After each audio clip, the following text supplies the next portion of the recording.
Ladies and gentlemen, good evening and welcome to Gashes Command TV, the tallest man in Black Africa. The governors have been in office for so long now. We have had the county governments for now 10 years. But when you look at what they have been doing, ukiangalia vile ambavyo wamekuwa wakifanya, there is very little to show if you ask me. These governments are supposed to be independent. Lakini unapowatazama vizuri sana utaona kwamba jambo moja ambalo wanafanya ni kwamba they collect a lot of money. That is a fact that county governments collects a lot of money. Lakini ukitazama vizuri sana utaona kwamba they cannot even account for this money. When you look at the county governments, take, for instance, the parking fees that is collected in a county like Nairobi. I strongly believe that when it comes to parking alone, without even involving the licenses of the business, the trading license, the government collects billions and billions of money within the financial year.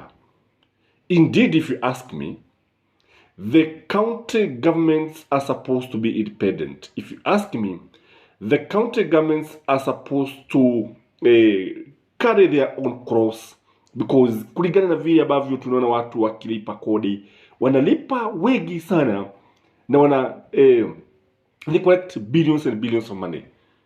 But the sad thing about it is that this money ends in people's pockets. That is the truth of the matter. Pesa nyingi zinaishia mifukoni mwa the lords of the counties, their families, their wives, their children. That is the truth of the matter. The corruption that is in the county government is on another level. And that is why you see, even when governors are elected with a different party, like now, take for instance, like a Mombasa governor, who was elected in Azimio. Lakini sasa ukimtazama vizuri sana utaona kwamba he has been bootlicking the governments. He has been bootlicking the president. He is not independent. Again, he's not alone. That is just an example whereby they are not even loyal to their coalitions parties kwa sababu ya tamaa, kwa sababu kile ambacho wanafanya ni kwamba they fear that they could be cornered kwa sababu ya ule wizi wa pesa ambao unakuwa katika serikali hizi zetu za magatuzi. That is the truth of the matter. Some of them, for instance, those from Mount Kenya, they don't talk. In fact, I don't know whether they have been gagged, the Mount Kenya governors. I don't know whether they have been gagged by the president, because that seems to be the case. When you look at somebody like Anne Waiguru, who is the chairperson of the governors, utaona kwamba yani kuongea kwake ni wakati tu ambapo pesa zinacheleweshwa. Lakini wakati ambapo wanapewa pesa, wakati ambapo the national government watumia pesa, utaona kwamba wananyamaza kabisa, hawaongei. This tells you that they are there for their own benefit. They are there just to ensure that pesa zinatumwa ili wafanye vile ambavyo wanafanya. Somebody like Kawira Mwagaza is embroiled in another scandal because she is now being accused again of sending millions and millions of money to her relatives. That is nepotism. And if it is proved to be the case, I think it will be too sad for her. One thing is very clear, that most of the governors are not competent. That is the truth of the matter. Most of the governors who are in office, they don't know what they are supposed to do. When I look at somebody like Anyang' Nyong is very competent, but you don't see the fruits. When you look at somebody like James Orego, the lawyer, the man is also very competent, but you don't see the results. The only person whom I can actually give a thumbs up is Gladys Wanga. Gladys Wanga anaonekana ni mtu ambaye anaweza kufanya kazi vizuri, anaonekana ni mtu ambaye anaweza akaleta matunda mazuri, anaonekana she can even actually make a very good president if you ask me. Uliona ule waja ambao aliutengeneza in record time, and when you look at it and the way she has been working with the locals, the way she has been buying grains now so that she can caution her people wakati wa matatizo, it tells you that she knows what is doing. In fact, even her interaction with William Ruto, the president of the Republic of Kenya, utaona kwamba ule uhusiano wake is symbiotic. It is not parasitic, whereby the county government benefits and the president benefits. How the president benefits is a story for another video. But when the governors are cooperating with the president or with the government of the day, lazima kutakuwa na manufaa hapa na pale. When you look at somebody like Sakaja, Johnson Sakaja, unapomwangalia utaona kwamba he has completely failed, if you ask me. And although we can give credit here and there, for instance, kule kuwapa watoto chakula and kule kuwalipia baadhi ya watoto karo za shule, by the way, we can give credit on there. But now when it comes to the management of the city, in fact, you cannot compare with him to John Mbadi. When you look at the way the city is organized, you see the city has no order from all angles.